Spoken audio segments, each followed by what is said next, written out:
hello friends आपनालोকৰ खबर ভালনে গৰম বতৰ সবৰে অৱস্থা বেয়া হৈছে সাগে ন ইফালে কম ভাত খাবলৈ লৈছে চাকচোন দালি জুলাৰ খটৰি আৰু মাছ ভাজি আৰু তাতে নেমু টেঙা লৈছে যেহেতু গৰম আৰু ইফালে মই ভাত খাই আহিয়ে গাহৰি কাৰণে দানা বনাইছো ৰাতিপুৱা ভাগত বাৰু দানাটো দিলো আৰু লাগিব নহয় জানো হেতু কাৰণে মই কচু চাউল এইবোৰ দিয়ে মই বনাই দিছো গাহৰি কাৰণে আৰু ইফালে অকমান দোকানৰ চিলাই মেচিনটো অলপ সাফা কৰিবলৈ ভাবিলো যেহেতু দোকানতে থাকে লাইট জ্বলি থাকিলে দোকানৰ মানে বহুত পোক পৰুৱা পৰে হেতু কাৰণে অলপ সাফা কৰি দিছো হে চাকচোন মানে দোকানতে যেহেতু মই থৈ দিও চিলাই মেচিনটো অলপমান সাফা কৰি দিছো ফেলেকা সাফা কৰি হয়ে মই গাহৰি কেটা মানে বহুত গৰম মাৰিছে হেতু কাৰণে পানী অলপ ঢালি দিলো মানুহে থাকিব পানে আৰু গাহৰিয়েনো থাকিব পাৰিব জানো হেতু কাৰণে পানী অলপ ঢালি দিলো হেহত কেটাকো আৰু ইফালে আহি এনেকা দেখিছো মিকুইজনী কি অৱস্থাত হৈ আছে চাকচোন কেনেকুৱা পোষ্টি হৈ আছে মানে গৰমত কেনেকুৱা হো কেনেকুৱা নহো তাৰ মানে একদম জাগাই নহৈছে ইফালে আকৌ দেউতাই ছাগলী কেটা আনিলে মই আকৌ পাত কাটি দিছিলো দেই ইয়া পাত কাটোতে মানে মই ভিডিওটো নকৰিলো বাৰু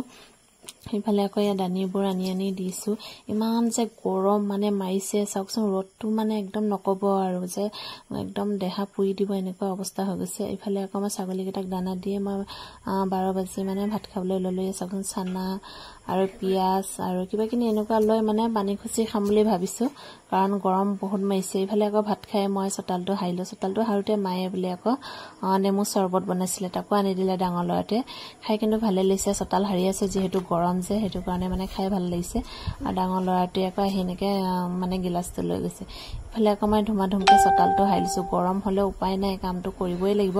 আৰু যেহেতু মাইকী মানুহৰ এইবোৰ কামে গৰম হলেও কৰিব লাগিব সাবচিকুন ৰাখিলে নিজৰে ভাল হয় নে নহয় বাৰু আপোনালোকে কবচোন ইফালে আকৌ মই এদিগে হাৰি লৈ আকৌ ধুমাধুমকে ঘৰ হাৰত লাগিলো ঘৰ হাৰত লাগিছো আৰু এতিয়া ভাটিবেলা যেহেতু হৈছে টিউচন মাস্টাৰ আহিব লৰা কেটাক মানে টিউচন দিয়েছো টিউচন মানে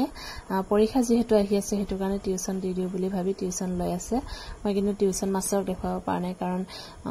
হেহতে পঢ়াই থাকে অলপ বেয়া লাগে দিছন বাৰু ইফালে আকৌ মই ড্ৰেছিংটো ধুনিকে সাফা কৰি দিছো ইমান যে গৰম মাৰিছে মানে ভিতৰত থাকিব পৰা নাই আৰু যেহেতু মই সাফা কৰি আছো হেতু কাৰণে মই মানে ফেনটো চলাই লোৱা নাই কাৰণ একদম ধুলি বালি আকৌ উৰিহে যাব সাফা কৰাতকে নকৰা গুণে একে তালে হৈ থাকিব হেতু কাৰণে মই ভাবিলো আকৌ এইবোৰ মানে ধুনিয়াকে ফেন নচলাকে অলপ সাফা কৰি লৈছো তে ধুনিয়াকে মই গিলাসটো মুছি দিছো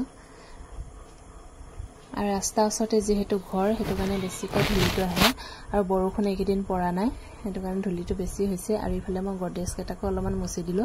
মানে অলপ ধুনিয়া মানে সাবচিকুন হৈ থাকিলে নিজৰে ভাল লাগে আৰু নতুন যেন লাগি থাকে হেতু কাৰণে ভাবিলো মই মানে এনেকৈ মুছি থাকো পুৰণা হলে অলপ নিজে সাবচিকুনকে ৰাখিবলৈ চেষ্টা কৰিছো তিন পাতিয়া মানে গডৰেজটো অৱস্থা নাই আপোনালোকক দেখুৱাই দিম মানে প্লাইবটৰ আছিলে প্লাইবটৰ হলেও এই চাকচোন লকটো মানে তাৰ বেয়া হৈ গল মই এটা হিলকুৰি আৰু মানে তালা লগাই থৈ দিছো কাৰণ তেলচুৰা পোক আৰু নিগুনিৰ মানে ভয়ত মই এনেকুৱা মানে তালা লগাই থৈ দিছো মানে গডৰেজটো গুটেইখিনি ধুনিয়া হৈ আছে কিন্তু লকটো বেয়া গল লকটোকো খবৰ পৰা নাই খুৱাম বাৰু পাছত এতিয়া মানুহজন নাই মানুহজনে আহিলে খুৱাম বুলি ভাবিছো এতিয়া মানে এনেকৈ চলি আছো আৰু আপোনালোকৰ মোৰ ভিডিওটো ভাল লাগিলে লাইক শেয়াৰ কমেন্ট কৰি দিবা বাই বাই